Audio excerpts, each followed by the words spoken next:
From the direction of the Warri-Iselema River, a waterway situated midway in the delta, from the Ijebu-Yoruba region to the shores of the Ibani Kingdom, Eastern Ijaw people are an ethnic group found in the Niger Delta in Nigeria and have long lived in locations near many sea trade routes and are well connected to other regions by trade as early as the 15th century. The Eastern Ijaw clan is made up of Kalabari, Okrika, Opobo, Boni, Finima, Andoni, Nkoro, Port Harcourt South, and Obolo. Bound together by ties of language and culture, they have also exhibited self-same in their fashion expression. Like many other ethnic groups in Nigeria, the Ijaws are best known for their extensive production and alteration of clothing, where both men and women are adorned with beautifully designed wrappers like the Feni, Popo, Krukrubite, Peletebite, Injiri, Gum, Loko, IKAKI, and their likes, accompanied with accessories such as coral beads, beaded caps, hats, and walking sticks to showcase their rich culture and a strong fashion statement. I started fashion business in 2013, precisely 1st of October, and trust me when I say I have been successful in my fashion business. My fashion business is a decade old.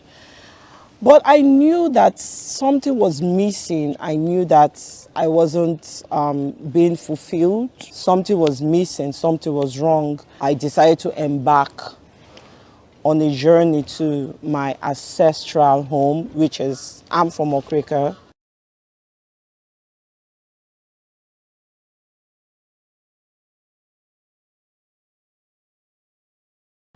During this visit, I saw lots of fabric and culture in display. Fabrics such as the popo, the injiri, the loko, the feni, and the IKAKI. I couldn't help but notice this particular fabric, the IKAKI, a monochrome display of the elephant sides view mixed with flowers. It's such a beautiful piece of wearable art. I had the privilege of meeting the creative director of the cross-generational fashion house, Orupabo Tailors, now Pabo Tailors, one of the first fashion houses in Port Harcourt.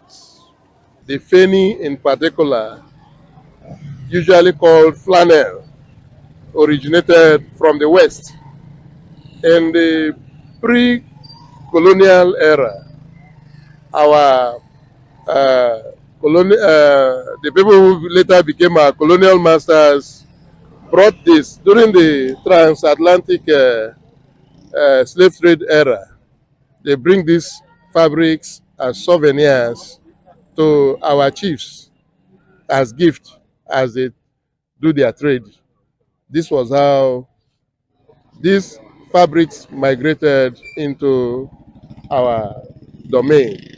And initially it was perfectly for a people of class, and they started using them. We have the feni, we have the shirts materials, the sweet Swiss cotton fabrics that they used to sew Etibo shirts. Etibo, as I will say, is uh, a name that was developed by our people. The original name was 8 shillings, which the dress itself is being sold for, or it usually carries 8 buttons. So they call it 8 bob, 8 shillings, but our people in their own language call it etibo. That is why we are now using it. Etibo is an Africanized pronunciation of the names I have earlier called.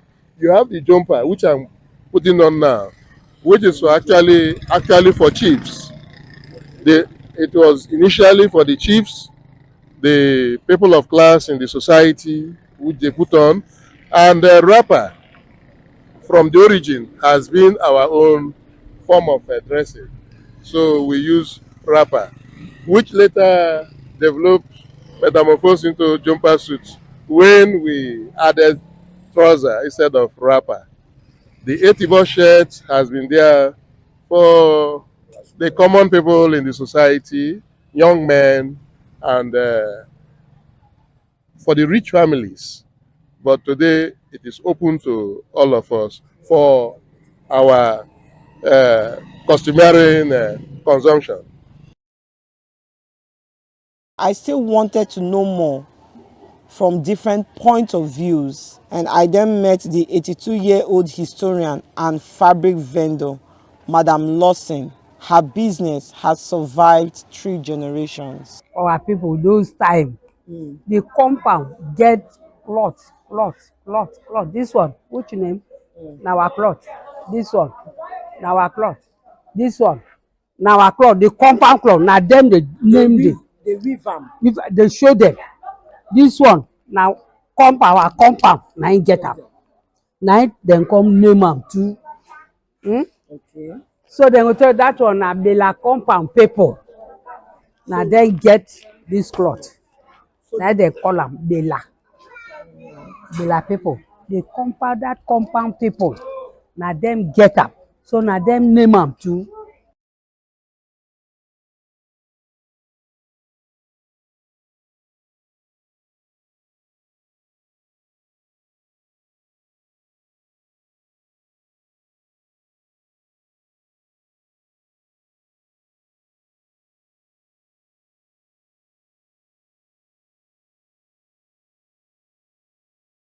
In furtherance to the expression of the Ijaw indigenous fabrics, we followed Buma to Prof. Cyril Unwana Nzewana Memorial Library, National Museum, Port Harcourt, where she made further discoveries. IKAKI is anthropomorphic motif. The origin of that particular design goes far away towards the Ewe people of Ghana.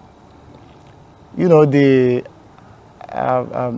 Kente style of weaving, and brand of weaving actually, done by the Ghanaians. You know, that's IKAKI design is it's inspired actually by the tortoise. The tortoise, you know, has that kind of you know, let's say diamond-like kind of effect. So that's where that IKAKI got its origin from. So the Ghanaian weavers, you know, has always woven that. Now you see, how did it get towards the Niger Delta as to get to this area? You know, the Osubo or the Oboni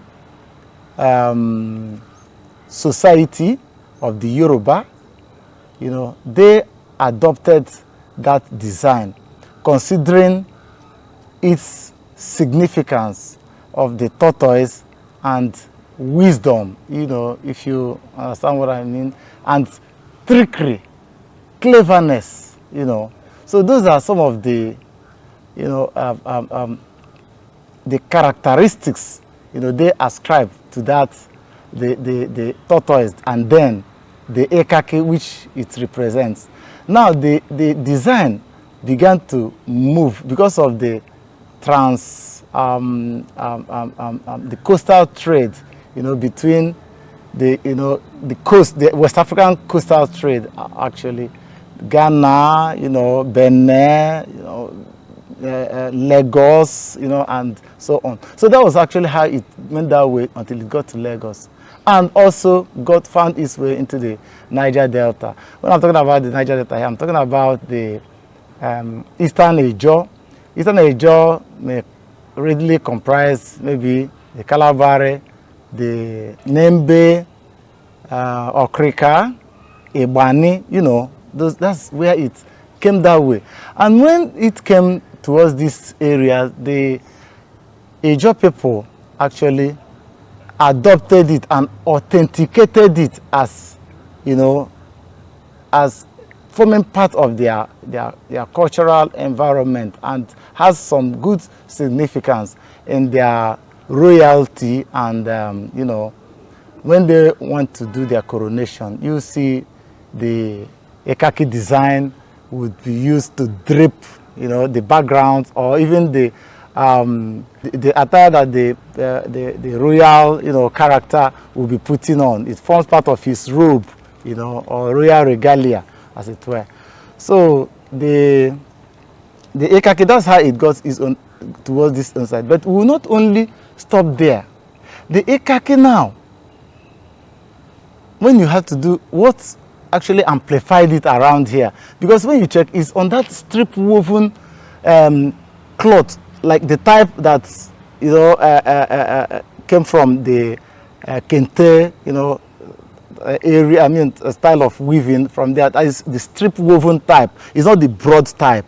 So what popularized it around here, though that was okay, it surfaced around here too, in that, as I said, it formed at still forms the part of the royal, you know, regalia around here, where the royal father or whatever would, you know, use it to clad, you know, himself, or even the background where he's seated and so on. But now there are some Igbo weavers called the Akwete people, the Akwete cloth. So what happened here is that design, the Eastern Ejo patrons, you know, because they commissioned the Akwete weavers to weave this. Since they were able to weave on, not on strips now, but on full, you know, wide, you know, spreadsheet as well, as it were, of, you know, wrapper that is woven on the female upright loom that is wide enough. So there's that issue of joining is kept away. Then there are a lot of, you know, kind of adventure, as it were, that was applied to it, where they can now add it with the style they call IKAKI and IKAKI no Okuepele.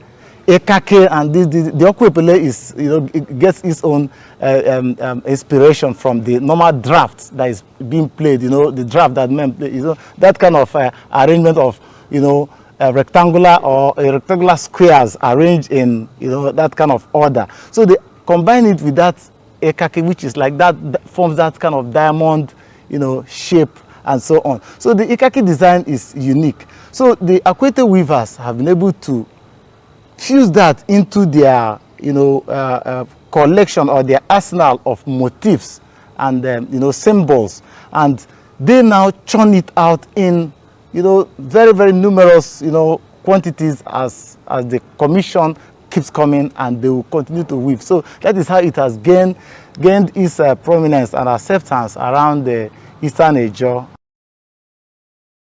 There is something that the Ijaw women call the box cloths. That is one of my inspirations behind this new brand.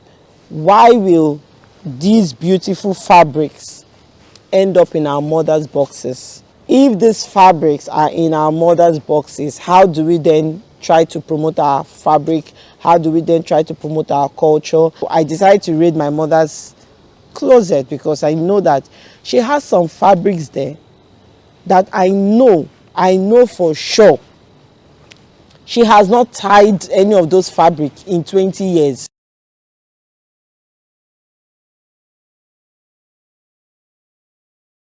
Igbebite means the cloth of the old that you can get in a woman's box. In a box cloth, you can find the feni, not this feni, original feni. There, feni, the English name of feni is blankety. Blankety. It is got from London. You can't get it here. Feni, IKAKI, Onuga. We have IKAKI of different shades. We have gum, popo. We don't play with popo. Popo and the feni goes together. These days, we even use the Ashanti. We who are still alive, we use these clothes to dress our children, our grandchildren, our great-grandchildren. Once there is an occasion, we showcase these dresses.